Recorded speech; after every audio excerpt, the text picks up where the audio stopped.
నమస్తే, welcome to KTV news. ముందుగా headlines.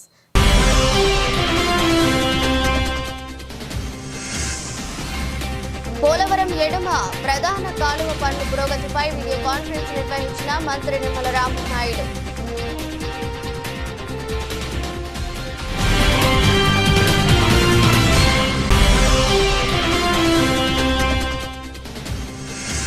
Krishna నది వరదలపై పూర్తి అప్రమత్తంగా ఉన్నాం. అధికారులందరికీ అప్రమత్తం చేశాం. ప్రజలు ధైర్యం, జాగ్రత్తగా ఉండాలి. జిల్లా కలెక్టర్ డాక్టర్ జి లక్ష్మీసా.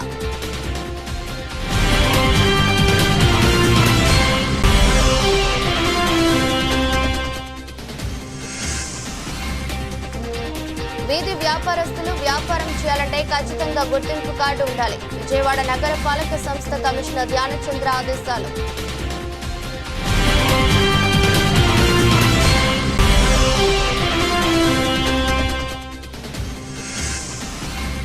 దళిత హక్కుల పరిరక్షణ ధ్యేయంగా పనిచేస్తున్న Kothapalli Samuel Jawahar chairman, SC commission chairman.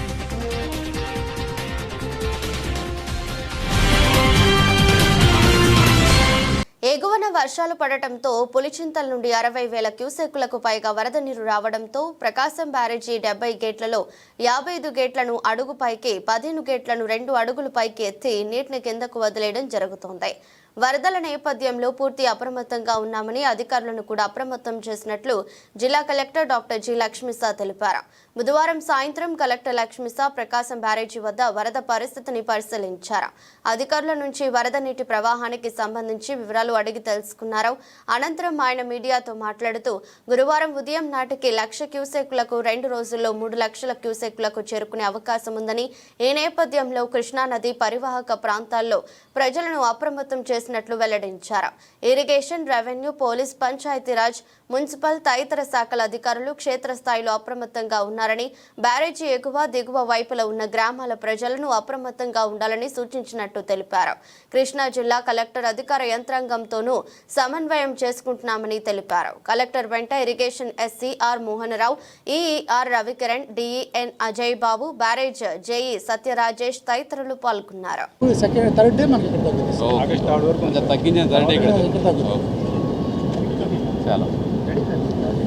NTR జిల్లాలో ప్రకాశం బ్యారేజ్ దగ్గర ఈరోజు ఆల్ ద 70 గేట్లు కూడా లిఫ్ట్ చేయడం జరిగింది. ఒక 50 గేట్లు 1 అడుగు, ఒక 55 గేట్లు, 15 గేట్లు 2 అడుగుల లిఫ్ట్ చేశాము. దాదాపు 60,000 క్యూసెక్స్ నీళ్లు సముద్రానికి వదిలేస్తున్నాము. సో దీనికి ముఖ్యంగా పులిచింతల నుంచి మనకు ఆల్రెడీ 3 లక్షల క్యూసెక్స్ వాటర్ రేపు మార్నింగ్కి రీచ్ అవుతుంది కాబట్టి దానికి ప్రికాషనరీ మెజర్గా ఇక్కడ తీయడం జరిగింది. ఇదే కాకుండా ఈస్ట్ కెనాల్, వెస్ట్ కెనాల్ కూడా మొత్తం కలిపి 14,000 క్యూసెక్స్ వాటర్ని కూడా రిలీజ్ చేయడం జరుగుతూ ఉంది. సో ఇప్పటివరకు చూసుకుంటే సిటీలో అయితే అట్లాగే ఈ రివర్ పైబడి అలాగే కింద స్థాయిలో కింద లెవెల్లో విలేజెస్ ఎక్కడైతే ఉన్నాయో రైపేరియన్ విలేజెస్ అక్కడంతా ప్రజల్ని అప్రమత్తం చేయడం జరిగింది. అధికారులు కూడా 24/7 డ్యూటీ వేయడం జరిగింది. అక్కడ కావాల్సిన ఏర్పాట్లన్నీ చేయడం జరిగింది. ఫిషర్మెన్స్కి కూడా ఇన్స్ట్రక్షన్ ఇవ్వడం జరిగింది. ఫిషింగ్కి అవన్నిటికి నదిలో వెళ్ళకూడదని అందరూ అప్రమత్తంగా ఉన్నారు. సో ఎక్కడ ఏమి ఇబ్బంది లేకుండా ఈవెన్ 3 లక్షల కన్నా ఎక్కువ నీళ్లు వచ్చిన పైనుంచి ప్రజలకి అలాగే ఫిషర్మెన్కి ఎక్కడ ఇబ్బంది జరగకుండా అన్ని రకాలుగా ప్రికాషన్స్ తీసుకొని ఉన్నాము. ఇరిగేషన్ సిబ్బంది, పోలీస్ సిబ్బంది, రెవెన్యూ సిబ్బంది అప్రమత్తంగా ఉన్నారు. అలాగే విజయవాడ సిటీలో కూడా ఎక్కడైతే ముంపు ప్రాంతాలు ఉన్నాయో కృష్ణా నదికి పక్కనవి, సో అటువంటి ఏరియాలో కూడా ప్రాపర్గా డ్రైనేజెస్ అట్లాగే ఆ షట్టర్ గేట్స్ అవన్నీ మమ్మరంగా పెట్టడం జరిగింది. ఎక్కడ ఇబ్బంది లేదు. పబ్లిక్ కూడా అలర్ట్ చేసాము. కంటిన్యూస్గా 24/7 ఫాలోఅప్ చేస్తున్నాం. ఇదే కాకుండా జిల్లా స్థాయిలో కమాండ్ కంట్రోల్ రూమ్ పెట్టడం జరిగింది. అక్కడ కూడా 24/7 స్టాఫ్ని డిప్లాయ్ చేశాము.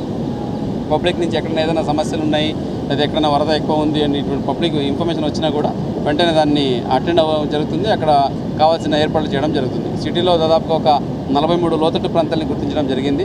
అక్కడి నుంచి దగ్గర ఉన్న రీహాబిలిటేషన్ సెంటర్ కూడా ఆల్రెడీ మ్యాప్ చేసి పెట్టుకున్నాము. ఇన్ కేసు వరద ఎక్కువ ముంపు పరిస్థితి ఏమైనా వస్తే వెంటనే ఎక్కడైతే ముంపు వస్తాయో ఆ ఏరియా నుంచి వాళ్ళని రీహాబిలిటేషన్ సెంటర్ కూడా లిఫ్ట్ చేయడానికి మేమైతే సిద్ధంగా ఉన్నాము. బట్ ఇరిగేషన్ అధికారులు చెప్పిన ప్రకారంగా ప్రస్తుతానికైతే పైనుంచి పులిచింతల నుంచి అలాగే ఎన్ఎస్పీ నుంచి శ్రీశైలం నుంచి వస్తూ ఉన్న నీళ్లు ఇప్పుడు 3 లక్షల క్యూసెక్స్ వస్తున్నాయి. రానున్న రోజుల్లో అక్కడ తగ్గిన తర్వాత 3 రోజులు ఇక్కడ కూడా తగ్గిపోతుంది. పైన చూసుకుంటే ఇప్పుడు వర్షాలు కూడా తగ్గాయి కాబట్టి పెద్దగా అలార్మింగ్ అయితే లేదు. బట్ పబ్లిక్ అయితే మనము అలర్ట్గా పెట్టున్నాము. పడాల్సిన అవసరం లేదు. అట్లని మళ్ళీ కేర్లెస్గా ఉండాల్సిన అవసరం లేదు. జాగ్రత్తగా ఉండాలి. ఎక్కడైనా ఏదైనా ఇబ్బంది ఉందంటే సోషల్ మీడియానో లేదా అక్కడిక్కడ విని చదివి భయపడాల్సిన అవసరం లేదు.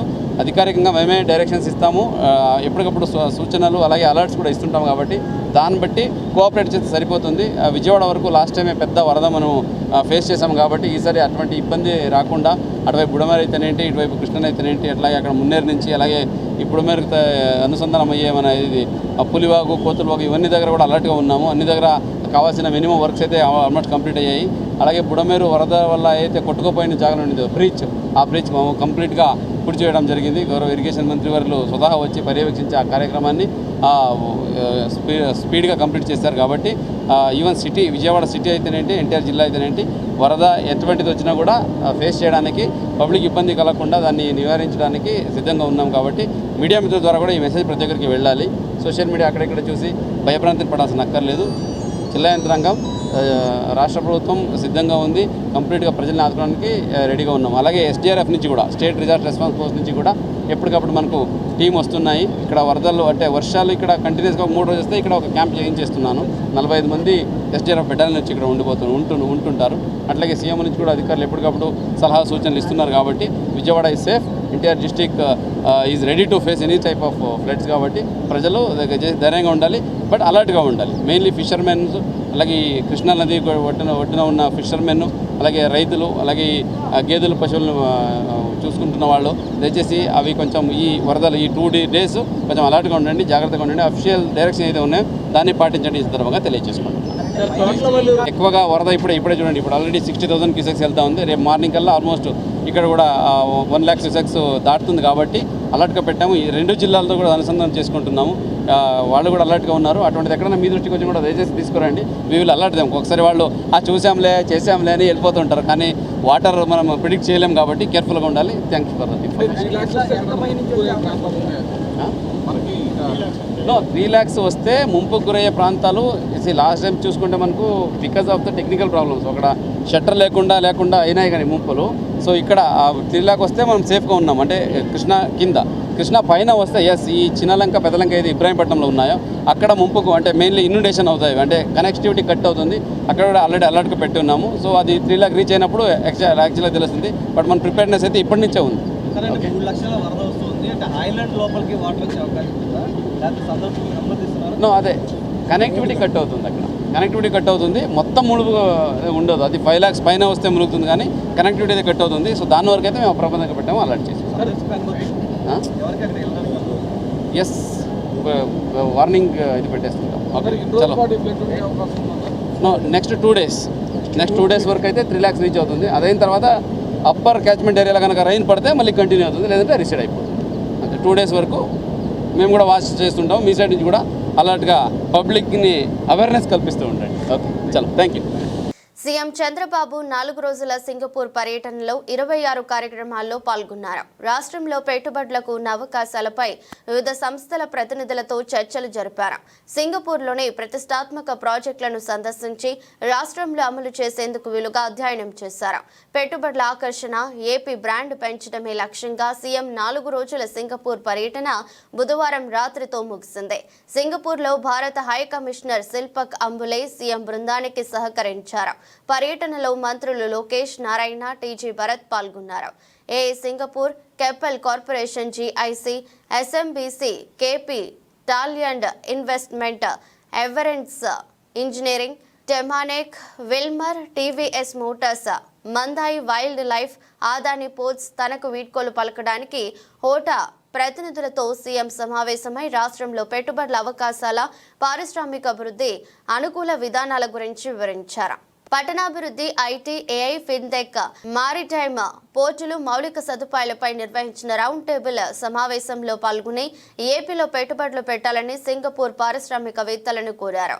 సింగపూర్లోని ప్రతిష్టాత్మక housing project Bidadari estate, Jurong petrochemical island, Tuas port, Singapore sports స్కూల్ను సీఎం బృందం సందర్శించింది. వాటిలో అమలు చేస్తున్న అత్యుత్తమ విధానాలపై అధ్యయనం చేసింది.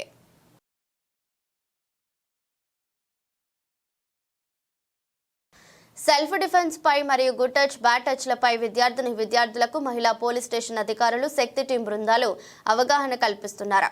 శక్తి టీం బృందాలు నగరంలోని వివిధ ప్రదేశాలలోని మహిళలకు యువతలతో మాట్లాడి శక్తి యాప్ అనేది అక్రమార్కుల పాలిట ఆయుధంగా మారిందని, మహిళల భద్రతకు ప్రభుత్వం అత్యంత ప్రాధాన్యత ఇస్తుందని తెలిపారు. మహిళలు బాలికల యొక్క రక్షణ కొరకు కల్పించబడుతున్న మహిళా చట్టాలను గుర్తించి మహిళలకు విద్యార్థులకు శక్తి యాప్ ఇంకా అనేక సేవలను పై మహిళల పోలీస్ స్టేషన్ అధికారులు మరియు శక్తి టీం బృందాలు అవగాహన కల్పిస్తున్నారు. ఆపద సమయాలలో ప్రజలకు మేము ఉన్నాం అనే భరోసా కల్పించాలనే సదుద్దేశంతో నగర పోలీస్ కమిషనర్ ఎస్వి రాజశేఖర్ బాబు ఆదేశాల మేరకు అడ్మిన్ డీసీపీ కేజీబీ సరిత, మహిళా పోలీస్ స్టేషన్ ఏసీపీ టి దైవ ప్రసాద్ పర్యవేక్షణలో ఎన్టీఆర్ పోలీస్ కమిషనర్ పరిధిలోని శక్తి టీం బృందాలు మహిళా పోలీస్ స్టేషన్ అధికారులు సిబ్బందితో కలిసి నగరంలోని వివిధ ప్రదేశాలలో మహిళలకు బాలికలకు వారి రక్షణకు కల్పించబడిన మహిళా చట్టాల గురించి, శక్తి యాప్ వలన కలిగే ఉపయోగాల గురించి వివరించారు. ఈ నేపథ్యంలో పటమట పోలీస్ స్టేషన్ పరిధిలోని ఓ స్కూల్ నందు విద్యార్థులకు ఆపద సమయాలలో ఏ విధంగా తమని తాము రక్షించుకోవాలి, తీసుకోవాల్సిన జాగ్రత్తలపై, సెల్ఫ్ డిఫెన్స్ గురించి, గుడ్ టచ్ బ్యాడ్ టచ్ అంటే ఏంటి అనే విషయాల గురించి, ఈవ్ టీసింగ్ చేయడం వలన కలిగే నష్టాల గురించి వివరించారు.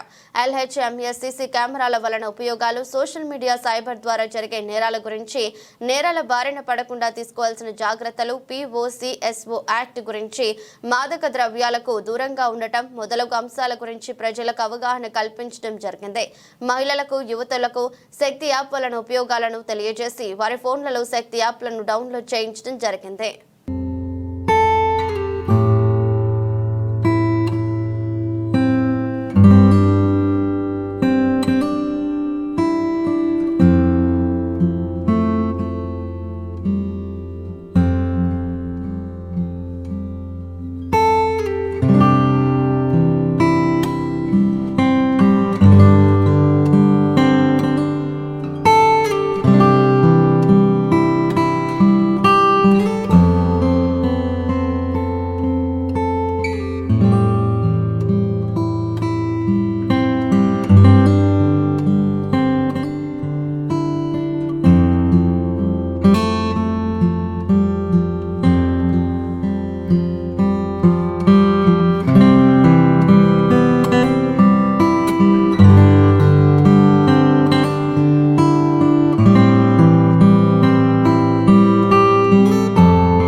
లిక్కర్ కేసులో సిట్ కట్టుకథలకు అడ్డే లేకుండా పోతుందని వైఎస్ఆర్సీపీ సీనియర్ నేత మాజీ మంత్రి పేర్ని నాని అన్నారు.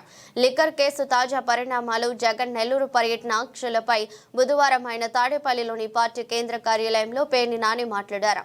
లిక్కర్ కేసులో సిట్ కట్టుకథలకు ఎల్లో మీడియా మసాలాలు అద్దుతోంది. అధికార ప్రభుత్వానికి తొత్తుగా మారిన టీవీ ఛానళ్ల, మీడియా సంస్థలు పొద్దుట నుంచి మసాలా వార్తలు వండివారుస్తున్నాయి. వైఎస్ జగన్మోహన్ రెడ్డి మీద విష ప్రచారమే వీళ్ల లక్ష్యం. రాజకీయంగా జగన్ తనకు అడ్డు ఉండకూడదనే చంద్రబాబు ఆలోచన. దానికోసమే పార్టీని దెబ్బతీయాలని ఎల్లో మీడియాతో నానా ప్రయత్నాలు చేస్తున్నారు. హైదరాబాద్ లో పట్టుకున్నామని సిట్ చెప్తున్న 11 కోట్లను వైఎస్ఆర్సీపీకి అంటగట్టే ప్రయత్నం చేస్తున్నారు. ప్రతిరోజు ఇలాంటి తప్పుడు వార్తలు వండి వారుస్తున్నారు. ఎక్కడ డబ్బు దొరికినా అది లిక్కర్ కేసుకు అంటగట్టే ప్రయత్నం చేస్తున్నారు. డబ్బు దొరికిన ఫామ్ హౌస్ వాళ్లకు అనేక వ్యాపారాలున్నాయని ఎల్లో మీడియా చెప్తోంది. అలాంటప్పుడు ఆ డబ్బుకు మాకు లింకు పెడతారా అని ప్రశ్నించారు. అంటే దుర్మార్గం అంటే పవన్ కళ్యాణ్ గారు లోకేష్ గారు, నారా చంద్రబాబు నాయుడు గారు, వీళ్ళు మాత్రం ముగ్గురు కలిసి రాష్ట్రం అంతా కలిగి తిరుగుతారు. ఆఖరికి శ్రీమతి నారా చంద్రబాబు నాయుడు గారు కూడా చెక్కులుచ్చుకు తిరుగుతారు. ఎందుకని? చంద్రబాబు నాయుడు గారిని అరెస్ట్ చేయగానే ఆ బాధతో చచ్చిపోయారంట మనుషులు. ఆ చచ్చిపోయిన వాళ్ళ కుటుంబాలకి చెక్కులు ఇస్తే ఆవిడ తిరుగుతారు. ఎక్కడ మాట్లాడకూడదు, ఆవిడ ఎన్ని కార్లు వేసుకెళ్ళినా మాట్లాడకూడదు, ఆవిడ ఎంతమందిని పోగేసి పెట్టినా మాట్లాడకూడదు. పవన్ కళ్యాణ్ గారు రైతులు చనిపోయారు అంటే వాస్తవంగా రైతు ఆత్మహత్యలు కాదు అది అని చెప్పని పోలీసు డిసైడ్ చేసినా కూడా ఇతను మాత్రం సమాచారం తెచ్చుకుంటాడు. ఎక్కడి నుంచో తెలీదు, బహుశా కేంద్ర నిఘా వర్గాల నుంచి అయి ఉంటుంది. కేంద్ర నిఘా వర్గాల నుంచి తీసుకొచ్చి నేను 5 కోట్లు నా కష్టార్జితం, నా రక్తాన్ని చెమటగా మార్చి ఆ చెమటని బొట్టు బొట్టు బొట్టు సీసాల్లో పట్టి తద్వారా 5 కోట్లు పోగేసి ఆ 5 కోట్లతో నేను ఏం చేస్తాం? మామూలుగా మేము కూడా అనలేమా? చెక్కు పిలిస్తే తీసుకెళ్ళి ఇవ్వయా, పలకరించి చచ్చిపోయిన వాళ్ళకు ఉంటే వాళ్ళని ఇంటికి వెళ్ళి ఓదార్చి ఇంటికాడ చెక్కు ఇవ్వమని మేము కూడా చెప్పొచ్చు. కానీ ఏదో ప్లేనరీ సభలాగా జిల్లాకు పెద్ద సభ పెట్టి దానికి ఒక 10,000 మందినో 5,000 మందినో పోగేయటం, దానికి పెద్ద మీటింగ్ చెప్పడం, జగన్ గారిని బూతులు తిడతాం, అంతా అయిపోయి మామూలుగా మధ్య వాళ్ళేమో పొద్దునొచ్చి కూర్చుంటారు పాపం ఆ కుటుంబాల వాళ్ళు పిల్ల జల్లతో వచ్చి కూర్చుంటే ఈయన ఎప్పుడుగో సాయంత్రం 6ంటికి వస్తాడు ఊరేగుతా కారు టాప్ ఎక్కి. అయిపోయాక రాత్రికి చెక్కిస్తాడు. సాయంత్రం మీటింగ్ అని జగన్ గారిని తిట్టి తిట్టి తిట్టి అలిసిపోయిన తర్వాత, తిట్లన్నీ అయిపోయిన తర్వాత ఓ చెక్కిచ్చి ఫోటో దిగుతాడు. దీనికి బహిరంగ సభ పెట్టుకోవాలా, ఊరేగింపు కావాలా అని ఎప్పుడన్నా జగన్మోహన్ రెడ్డి గారు అడిగాడా? జగన్ గారి ప్రభుత్వం అడిగిందా? నారా లోకేష్ గారు ఎప్పుడన్నా 3 కార్లు వేసుకుని వెళ్ళాడా? ఎన్ని కార్లు వేసుకెళ్ళాడు? చంద్రబాబు నాయుడు గారు పలకరిస్తాకి వెళ్ళినప్పుడు కూడా అతనికి అధికారం ఇవ్వలేదని చెప్పి మీరు మీ ఇష్టం చేయండి మాట్లాడుతున్నారు కదా, అవాకులు చెవాకులు పేలుతున్నారు కదా మీరందరూ. మరి బాధ్యత లేనివాడు బెంగళూరు వెళ్తే ఏంటి, ఎక్కడికి వెళ్తే ఏంటి?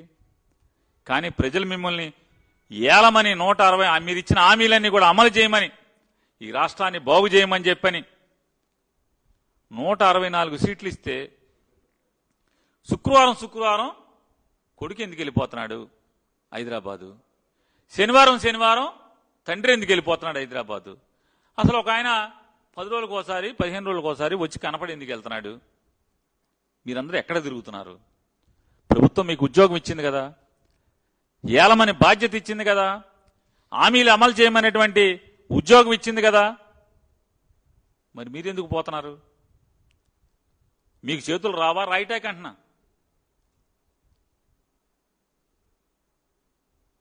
వారం రాలేదు పారిపోయాడు అన్నారు, మళ్ళీ వచ్చాడుగా, ఆయన చెప్పాడుగా వెయిటింగ్ అని, నేను ఇక్కడే ఉన్నా తాడేపల్లిలో, మీ ఇష్టం అన్నాడు కదా. ఎంతసేపు జగన్మోహన్ రెడ్డి గారి మీద విషం చెమ్మటం, ఏ ఆధారాలు లేకుండానే కొడికొండ చెక్ పోస్ట్ దగ్గర యాదాలాపంగా పోలీసులు చెక్ చేస్తే 7 కోట్ల రూపాయలు 393 కారులో డబ్బు దొరికితే, ఆ దొరికినోడు వెంటనే టీవీ ఛానల్స్ అందరినీ పిలిస్తే, ఆ టీవీ ఛానల్స్ ఇప్పుడు మావాడు చెవిరెడ్డి భాస్కర్ రెడ్డి గారు జైలు నుంచి కోర్టు నుంచి జైలుకి తీసుకెళ్లేప్పుడు గట్టిగా మాట్లాడుతున్నాడు కదా మీడియాతో. అట్టా ఏం మాట్లాడాడు అతను? బాబు ఈ కారు నాది కాదు, ఈ డబ్బు నాది కాదు, నారా చంద్రబాబు నాయుడు అని మాట్లాడా? మాట్లాడలేదా? వీడియోలు ఉన్నాయి కదా, మీ ఛానల్స్లో కూడా ఉన్నాయి కదా.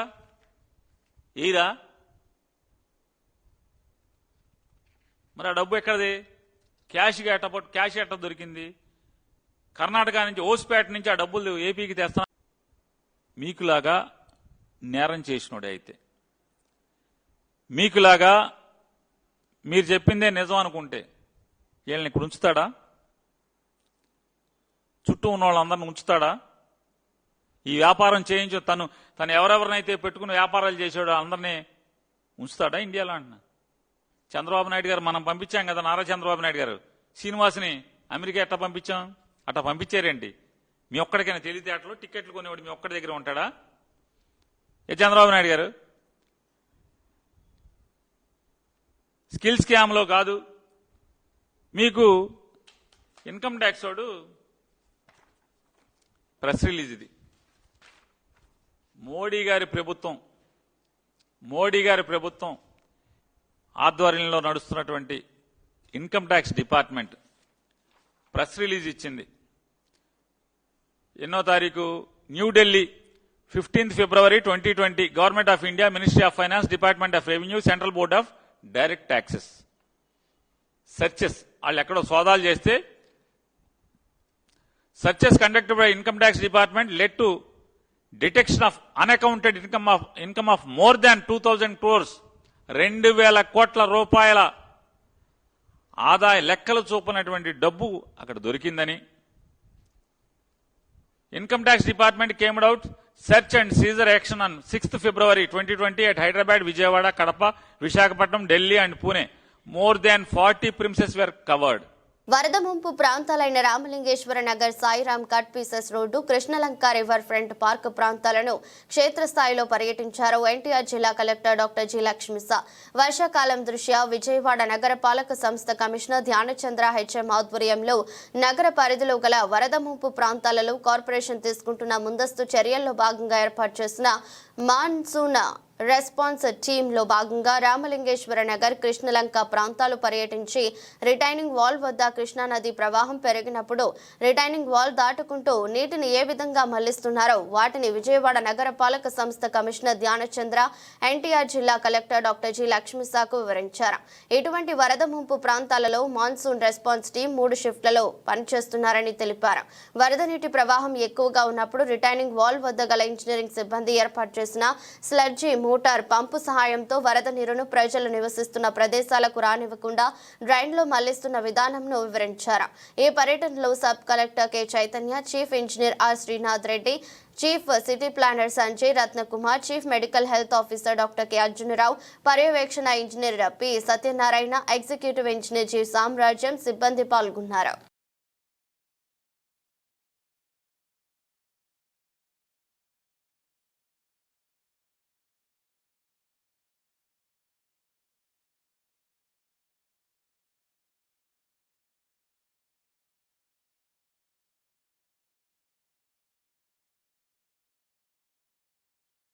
వీధి వ్యాపారస్తుల వ్యాపారం చేయాలంటే ఖచ్చితంగా గుర్తింపు కార్డు ఉండాలని విజయవాడ నగర పాలక సంస్థ కమిషనర్ ధ్యానచంద్ర హెచ్ఎం అన్నారు. బుధవారం ఉదయం ప్రధాన కార్యాలయంలో గల తమ ఛాంబర్లో టౌన్ వెండింగ్ కమిటీ సమీక్ష సమావేశం నిర్వహించారు. ఈ సమావేశంలో వీధి వ్యాపారస్తుల సర్వేకు ఆఖరి గడువు ఆగస్టు 5, 2025 అని, సర్వేలో పాల్గొన్న వారికి ఐడి కార్డులు జారీ చేయబడినని, ఐడి కార్డులు ఉంటేనే వీధిలో వ్యాపారం చేయుటకు అనుమతి ఇవ్వబడినని టౌన్ వెండింగ్ కమిటీ తీర్మానం చేశారు. నగరంలో గల అన్ని రోడ్లను సర్వే చేసి వీధి విక్రయదారులు వ్యాపారం చేసుకునేందుకు అనువైన ప్రదేశాలను గుర్తించాలని అన్నారు. ప్రతి రోడ్డులో అంబులెన్స్, ఫైర్ వాహనాలు వెళ్లుటకు నిర్ణీత స్థలాన్ని వదిలి మిగిలిన ప్రదేశాన్ని వీధి విక్రయదారులకు వ్యాపారం నిమిత్తం కేటాయించాలని తీర్మానించారు. ఈ సమావేశంలో కార్పొరేటర్ మరియు town vending Sarvanimurthy, town vending committee convener మరియు project officer P Venkatanarayana, chief city planner Sanjay Ratnakumar, chief medical health officer doctor K Arjunarao, deputy city planner Chandrabose, assistant city planner Rambabu, వీధి వ్యాపారస్తులు షేక్ సబీర్, కంకిపాటి రత్నకుమారి, పిల్లి నాగమల్లేశ్వరి, ఎం కృష్ణమూర్తి, డీసీపీ తదితరులు పాల్గొన్నారు.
కాపాడటమే లక్ష్యంగా ఎస్సీ కమిషన్ పనిచేస్తుందని SC commission chairman Kothapalli Samuel Jawahar తెలిపారు. ఎన్టీఆర్ అడ్మినిస్ట్రేటివ్ బ్లాక్ లో గల ఎస్సీ కమిషన్ ఆఫీసులో బుధవారం ఏర్పాటు చేసిన పాత్రికేయుల సమావేశంలో కమిషన్ చైర్మన్ కొత్తపల్లి శామ్యూల్ జవహర్ మాట్లాడుతూ సమాజ నిర్మాణం, కులరహిత సమాజ నిర్మాణమే లక్ష్యంగా నిరంతరం పనిచేస్తామన్నారు. ఏడాది మొత్తం 135 అట్రాసిటీ కేసులు వచ్చాయని, అదేవిధంగా 3 నెలల్లో 78 కేసులు వచ్చాయన్నారు. ఎన్టీఆర్ జిల్లాలో మొత్తం 13 అట్రాసిటీ కేసులు వస్తే అందులో 3 కేసులు మాత్రమే నమోదు చేశారన్నారు. దీన్ని బట్టి చూస్తే అట్రాసిటీ కేసులు వచ్చినా అధికారులు వాటిని నమోదు చేయడం లేదని అన్నారు. కొద్దిమంది అధికారులు కేసులు నమోదు చేయడంలో నిర్లక్ష్యంగా వ్యవహరిస్తున్నారని, ఫిర్యాదుదారుడు పోలీస్ స్టేషన్ కు వస్తే ఎఫ్ఐఆర్ నమోదు చేయడం లేదన్నారు. ఇలాంటి పరిస్థితులు మారాలని, అధికారులు బాధ్యతాయుతంగా పనిచేసి బాధలో ఉన్నవాడు తమ దగ్గరకు వస్తే ఎఫ్ఐఆర్ నమోదు చేసి సవివరమైన రిపోర్టు పంపించాల్సి ఉందన్నారు. కమిషన్ చైర్మన్ గా విశేష అధికారాలు ఉంటాయని, షెడ్యూల్డ్ కులాల హక్కుల పరిష్కారంలో రాజీ పడేది లేదన్నారు. పిలవంగానే వచ్చినటువంటి మీడియా మిత్రులకు ప్రత్యేకంగా ధన్యవాదాలు తెలియజేస్తూ, మీడియా అంటే బోత్ ప్రింట్ అండ్ ఎలక్ట్రానిక్. ఈరోజు ప్రత్యేకంగా మీ అందరినీ పిలవడానికి కారణం, నేను ప్రమాణ స్వీకారం చేసి 2 నెలలు కావస్తూ ఉంది. ఈ 2 నెలలకు సంబంధించినటువంటి రిపోర్ట్ ఇవ్వటం, దాంతోపాటుగా రాష్ట్రంలో కానీ గతంలో జరిగినటువంటి అంశాల మీద కానీ ఈ ప్రభుత్వం చిత్తశుద్ధితో ప్రధానంగా దళితుల యొక్క హక్కులు కాపాడటం కోసం ప్రయత్నం చేయడం జరుగుతూ ఉంది. ఇక్కడ కమిషన్ చైర్మన్గా కూడా నేను అదే ప్రాసెస్లో ఉన్నా. అయితే దురదృష్టం ఏంటంటే 3 నెలల కాలంలో ఈ రాష్ట్రంలో 135 కంప్లైంట్స్ వచ్చాయి అట్రాసిటీకి సంబంధించి. నేను వచ్చిన తర్వాతే దాదాపుగా 78 వచ్చాయి. అంటే గతం ప్రభుత్వంలో చేసినవి కానీ, ఈ మధ్యకాలంలో జరిగినవి కానీ, ఈ సంవత్సర కాలంలో జరిగినవి కానీ ఇవన్నీ బేస్ చేసుకుంటే దాదాపు 135 అట్రాసిటీస్ కేసు ఈ రాష్ట్రంలో ఉన్నాయంటే ఏ విధంగా దళితులు ఇబ్బంది పడుతూ ఉన్నారు, వాళ్ళు ఏ విధంగా ఆందోళన చెందుతూ ఉన్నారు. ఈ ప్రభుత్వ లక్ష్యం సమాజ నిర్మాణం, కులరహిత సమాజం నిర్మించాలనేది ఈ ప్రభుత్వ లక్ష్యం. ఆ లక్ష్యం నెరవేరకుండా కొంతమంది సైంధవుల్లాగా అడ్డుపడి వేధిస్తూ ఉన్నటువంటి పరిస్థితుల్లో వాటన్నిటిని అరికట్టాల్సిన బాధ్యత నాతో పాటు అధికారులకు కూడా ఉంది. దురదృష్టం ఏంటంటే, ఎంతో ఎడ్యుకేటెడ్ జిల్లా అని చెప్పుకుంటూ ఉంటాం ఎన్టీఆర్ జిల్లా. 50 వస్తే 50లో 13 ఎన్టీఆర్ జిల్లాయే ఉన్నాయి కేసులు. ఆ 13 కూడా దురదృష్టం ఏంటంటే కేసులు కూడా కడతలేదు అధికారులు. ఎవరైనా సరే ఫిర్యాదుదారుడు వచ్చినప్పుడు ఆ ఫిర్యాదుదారుడు ఇచ్చినటువంటి ఫిర్యాదును స్వీకరించి ఎఫ్ఐఆర్ చేసి దాని మీద ఎంక్వైరీ చేసుకొని ఆ విచారణలో లోపాలుంటే అది వేరు. కానీ అసలు ఎఫ్ఐఆరే కట్టకుండా పూర్తి సాధ్యవేత ధోరణితో ఐపీఎస్ల దగ్గర నుంచి కింది స్థాయి అధికారుల వరకు కొంతమంది బిహేవ్ చేస్తూ ఉన్నారు. దాన్ని సరి చేసుకోమని వాళ్ళకి మనవి చేస్తూ ఉన్నాం మీడియా ద్వారా.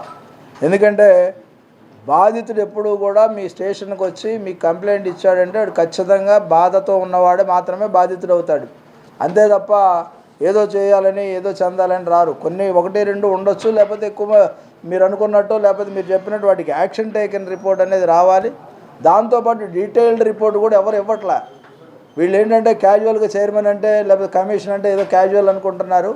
దీనికి ఉన్నటువంటి పోలవరం ఎడమ కాలువ పనుల పురోగతికి సంబంధించి నేషనల్ హైవే క్రాసింగ్ బ్రిడ్జిల పనులు ఆగస్టులోగా పూర్తి చేయాలని అధికారులకు ఆదేశాలు జారీ చేశారు.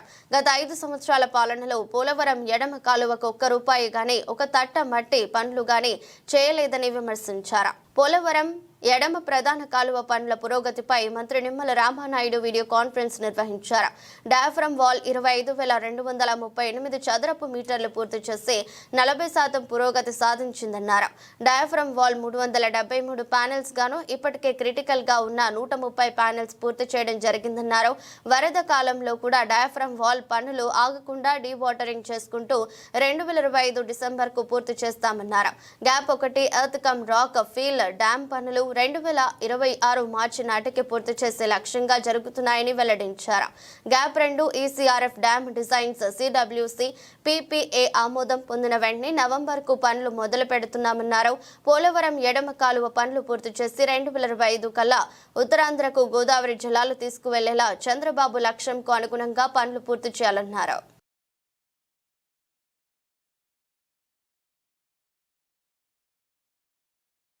వార్తలు ముగించే ముందు మరోసారి హెడ్లైన్స్.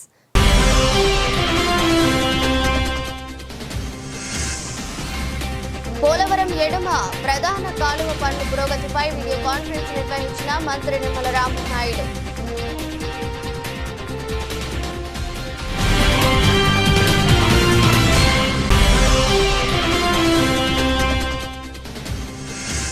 కృష్ణానది వరదలపై పూర్తి అప్రమత్తంగా ఉన్నాం. అధికారులందరికీ అప్రమత్తం చేశాం. ప్రజలు ధైర్యం, జాగ్రత్తగా ఉండాలి. జిల్లా కలెక్టర్ డాక్టర్ జి లక్ష్మీసా.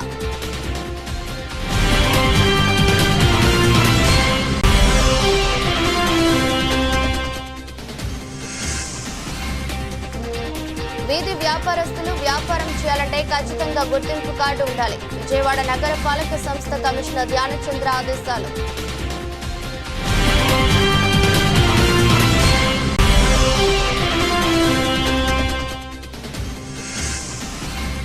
దళిత హక్కుల పరిరక్షణ ధ్యేయంగా పనిచేస్తున్న Kothapalli Samuel Jawahar chairman, SC commission chairman.